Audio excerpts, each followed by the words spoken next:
Hey guys, today I'm going to be doing my out-of-box review for the HG Iron Blooded Orphans Hikija.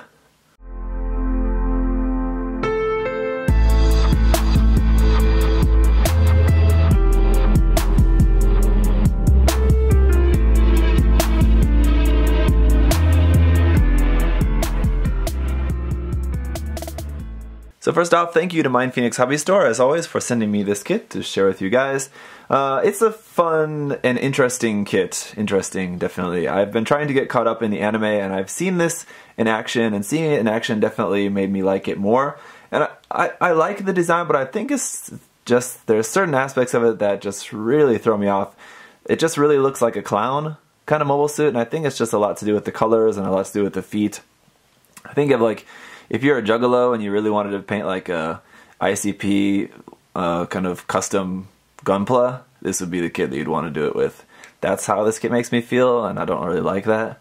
But anyway, let's talk about the kit, because the kit, overall the design is really unique, and I always like that if it's something unique. The articulation and posability is good, and I like that. But this is a very sticker heavy kit, a very seam line heavy kit, and that just makes it not that great of an HG in my personal opinion. Always with HGs, they're always going to have more seam lines, more stickers than other lines compared to real grades, master grades, obviously perfect grades as well. But this kit has a lot, so it's just kind of unfortunate. And the thing is that there are a lot of like main color apps that are missing, so we'll go over those here in just a moment. But like I said, I like the design, and there's certain parts that I think would look a lot better just with a changed color scheme, and that's kind of it. So I'll go over all that here in just a moment. First, let's talk about some of the articulation. So here on the head, one thing I will also do is point out the stickers now for you guys. The sticker that makes up kind of this part there for the eyes, so that kind of like slit part there for the eyes, works really well, and I really like how they did that. It's actually done in a really good way. It almost seems like they designed the head in a way to make the sticker work well. So here you can see it's like two halves of the head, and then you lay this sticker over there, which looks kind of silly just as it is, but then when you lay this front part over the front of that, then you're only seeing the edges of the sticker, and it works really well to fill that line that's supposed to be made up there. So got to give Bandai props for that. That was a good design there, but again, it seems designed specifically to make the sticker work. So there is also another sticker here on the back of the head. You can see there's that orange one there, and then this green one that wraps around the back of the head, which is barely seen because it's like so far, it's like deep inside there. I think they really could have just done without that sticker because that's hardly noticeable back there. But the head articulation, the head will go up to about there, down to about there, not really a whole lot. The shoulders, you can see, are on a swinging polycap, which will swing out forward like that. This part here on the back of the shoulder opens. That's kind of for its transformation. Stickers here on this part of the shoulder joint. It's got some yellow bar stickers that fit around on that part, so the arm can come up to about there, more than 90 degrees, which is pretty good. And then of course, everything's just on a ball joint. You can rotate this shoulder armor piece individually, which is nice. Nothing else moves on that except for that back part. Then the elbow joint, we're gonna have a nice full bend there in the elbow. Of course, bringing that forward, you're gonna have a little trouble just because of this huge part of the huge part of the shoulder sticking forward. But here on the elbow, that's a white sticker there. Another unfortunate sticker. And then here at the wrist, this is a yellow sticker that wraps around this part of the wrist. So that is an example of something that definitely could have been a separate part, a yellow piece that just fits over the forearm there. Unfortunate. And then here as well, seam line in the arm, seam line on top of the shoulder going all the way down there. Except for this flap here, we have a seam line at the back of that there as well. In the forearm, you have this little knife that folds forward like that, just a little kind of extra little weapon thing. It's kind of cool. For the hands, we do just have these holding hands just on a ball joint. In the waist, there's not really any waist articulation in terms of bending or crunching anything at all. It's just going to rotate a little bit, and that's it. We have some stickers here for that light green there in the stomach, light green here on the front of the crotch. The legs are just on this, easier if I just take off the leg to show you, just a straight peg, so the hip joint will not swing back and forth, it will not twist, there's no movement in the hip joint at all, which I'm not really, movement in the hip joint is okay, but I personally, in most cases, I feel like it doesn't really do a whole lot.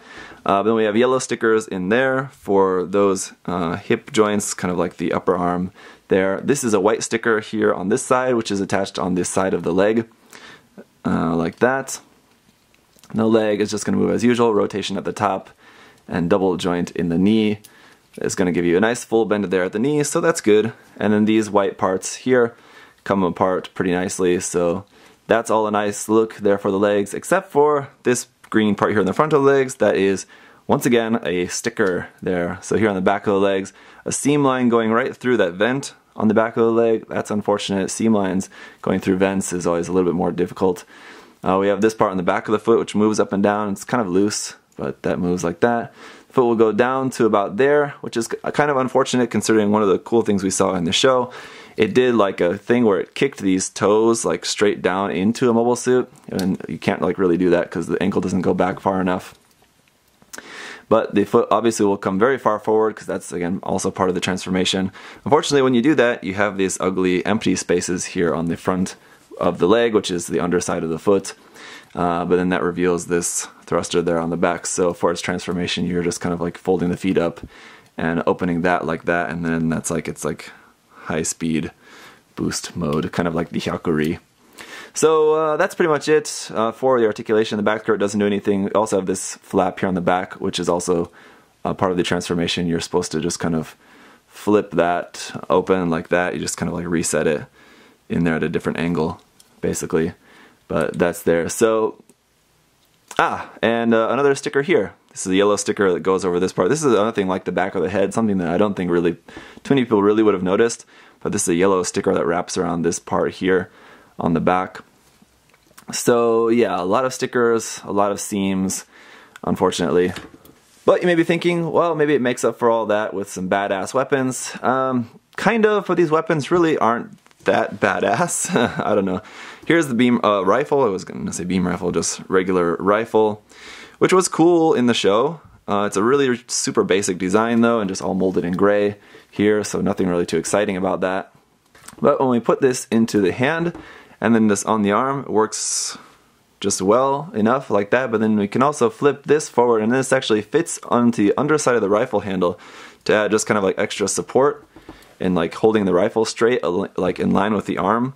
So that's nice, and it also just makes it so that like it's got the bayonet, and then it's also got a knife under here as well. So like you can imagine if he's like flying along, can just slash someone basically with this rifle, and he's got some kind of almost a whole blade edge along the whole bottom side of the rifle.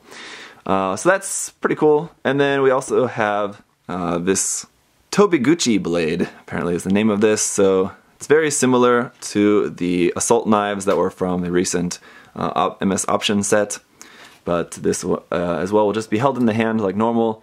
Like with the rifle, it has the same attachment point there on the top. This one has a hole there, so this will just mount onto the back skirt very easily. It's the same attachment that's used for the Hyakuren, so the weapons used by the Hyakuren, as well as those option weapons used by the Hyakuren, can also just fit onto the back skirt of this, or of course in the hand, obviously no problem with that either. So that's it for the weapons. I mean, pretty basic, but I mean, along with the rifle, this sword, and then these kind of blades on the hands, it's got an alright assortment of different weapon options that you can use. So here we are alongside with Amida's custom Hyakuren, a pretty cool kit that is actually, the design of the Hyakuren has grown on me over time. There's still certain aspects of that I don't really care for too much, specifically the head, but even that's grown on me a little bit.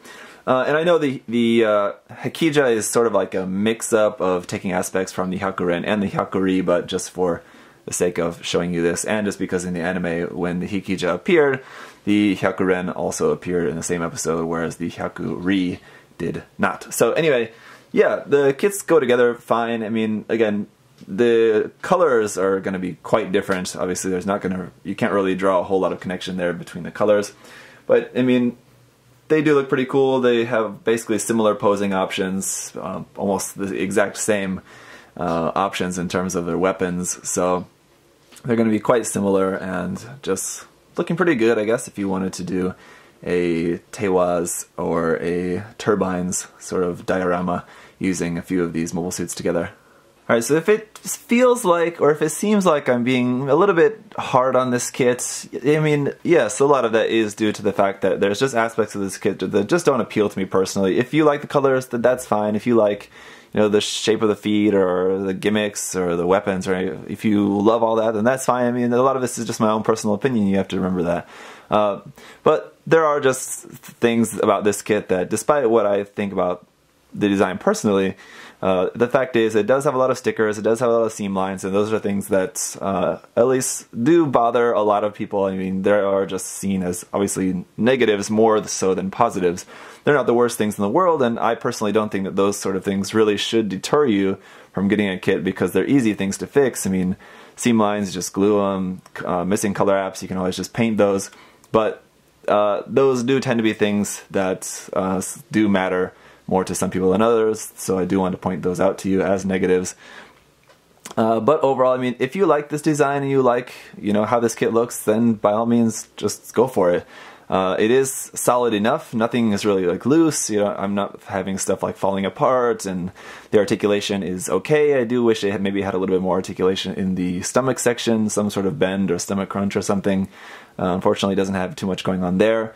As far as everything else, most of the other articulation is kind of okay. I do also wish the feet pointed down a little bit more, just because of the shape of the feet. Obviously, you're not really seeing it in this pose, but just because of the shape of the feet, even when they're pointed down as far as they can go, they still look really flat-footed, just because of that shape of them. So, yeah, just take it for what it is.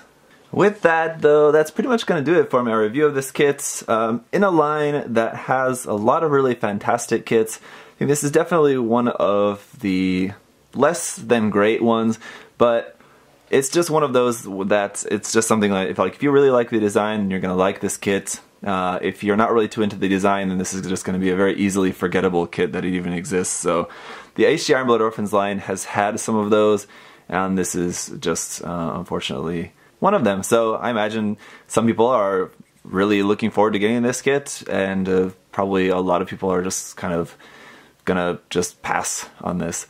One cool thing that I do like about this is that this one of the pilots was Laughter. She was definitely a character that I liked quite a bit in the series.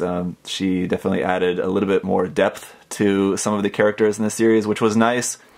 Yeah, I liked her character, so that does make me like this suit a little bit more, just the fact that it was a Laughter piloted machine, as well as Aziz, and Aziz's just been kind of like there. I mean, she's had moments where she's been a kind of cool character, and other times when it's just like, why is she here? What is she even really doing, except just being a character?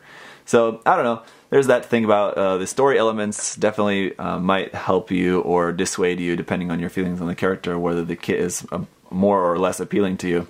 It does sometimes make a difference for me. More often than not, it doesn't really matter though. So it's just something to think about. Anyway, thank you so much for watching. Hopefully this kit, this review was helpful in some way if you're deciding whether you want to get this kit or not. If you do have any other questions or comments, you can leave those down below. As always, I'll see you guys next time. Bye bye.